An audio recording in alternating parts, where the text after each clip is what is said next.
Assalamualaikum warahmatullahi wabarakatuh. Nama saya Fikram Brahmaguritno dengan NIM C14012411081. Hari ini saya akan menjelaskan tentang induksi hormonal dan hipofisis. Jadi, pertama-tama kita melakukan penimbangan bobot pada ikan untuk mengetahui dosis pada ikan untuk melakukan injeksi hormon. Nah, hormon adalah molekul sinyal yang dibentuk oleh jaringan khusus, kemudian diedarkan melalui aliran darah untuk menyampai sel atau organ target. Starka-Duskova 2020. Nah, ini pertama-tama mengambil dulu hormon yang ingin disuntikan ke dalam ikannya menggunakan syringe sekali pakai.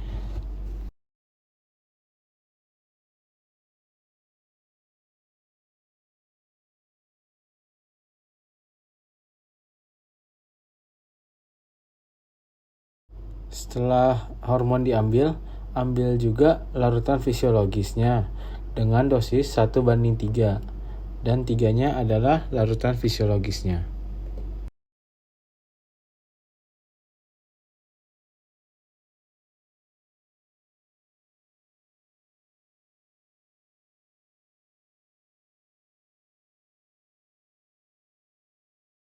Selanjutnya melakukan homogen untuk menggabungkan larutan fisiologis dengan hormonnya.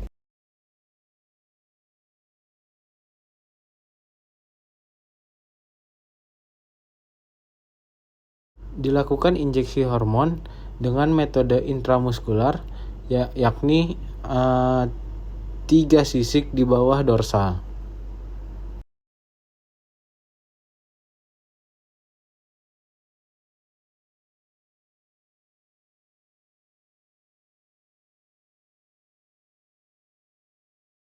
Menurut Veranosa et al. 2024, pemberian hormon Ovaprin dapat memanipulasi kematangan gonad.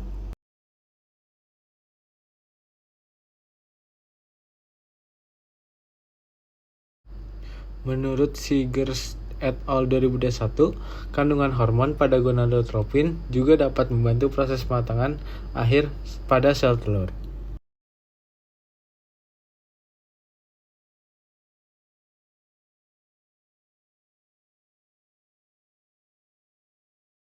Selanjutnya, melakukan pengambilan hipofisa dengan memotong dulu kepalanya menggunakan pisau yang tajam.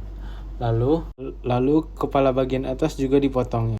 Nanti akan terlihat seperti ini. Menurut Rumondang et al. 2023, teknik hipofisa ini dapat membantu induk yang siap memijah dapat merangsang ovulasi dan proses pemijahannya secara berkelanjutan.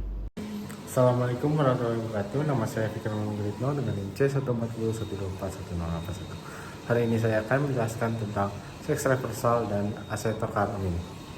Jadi pertama-tama kita akan menyiapkan 3 ikan terlebih dahulu, lalu dipotong bagian operkulumnya. Biasanya ikan jantan paling dicari oleh para budidaya karena ikan jantan memiliki kecepatan tumbuh yang lebih cepat daripada ikan betina. Perbedaan kemampuan tumbuh juga dipengaruhi oleh jenis kelamin, di mana ikan nila jantan umumnya menunjukkan pertumbuhan yang lebih cepat dibandingkan betina. Hutagalung 2020. Menurut Deswira 2016, sistem budidaya monoseks pada ikan dilakukan dengan cara mengubah jenis kelamin individu. Penerapan teknik maskulinisasi digunakan untuk menghasilkan ikan berkelamin jantan. Selanjutnya di sini kita melakukan pemotongan lewat urogenital hingga ke depan agar seluruh bagian perut terlihat. Ketika bagian perut sudah terlihat, bagian-bagian lain selain gonad dipisahkan keluar dan jangan sampai bagian gonadnya terlepas dari bagian tubuhnya agar gonadnya masih bagus dan masih bisa digunakan. Gonad ini diambil menggunakan tusuk gigi, lalu diputar-putar seperti digulung.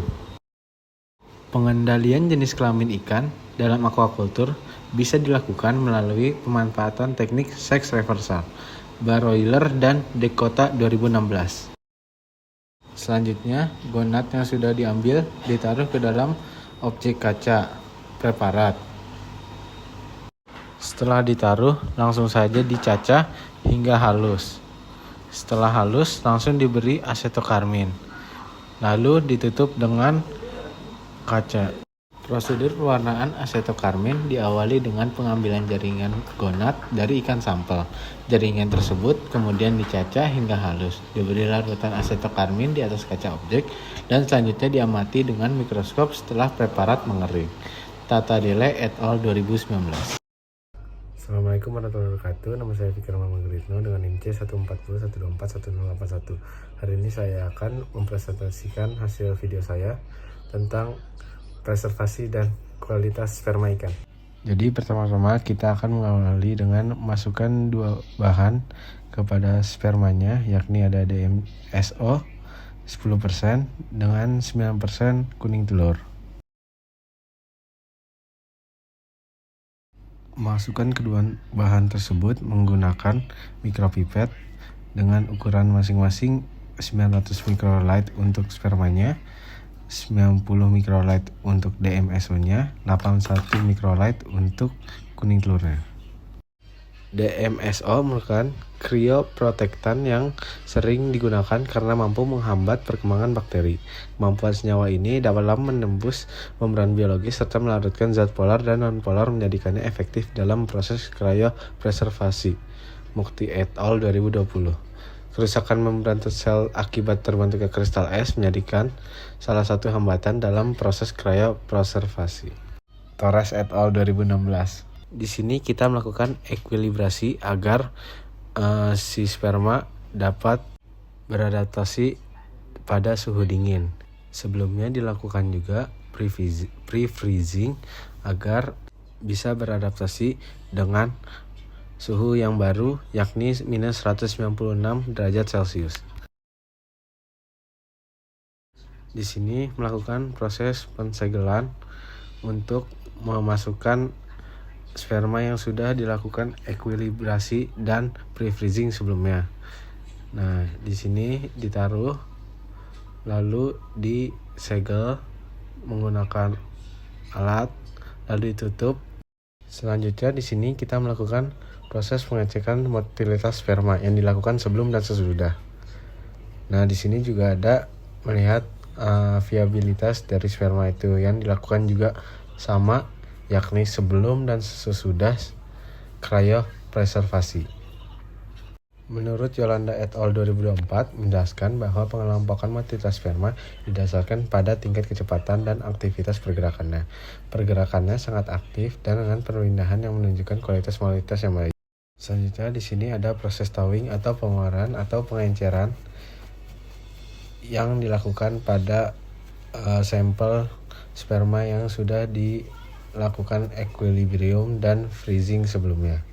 Di sini pengeluaran harus sangat hati-hati karena suhunya sangat dingin dan sangat berbahaya untuk tangan.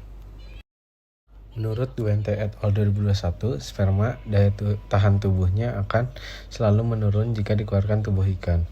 Terdapat bahan pengencer yang dapat mempertahankan hidup sperma yang yakni NaCl karena dapat memberikan sifat buffer yang bisa mempertahankan pH semen pada suhu lingkungan.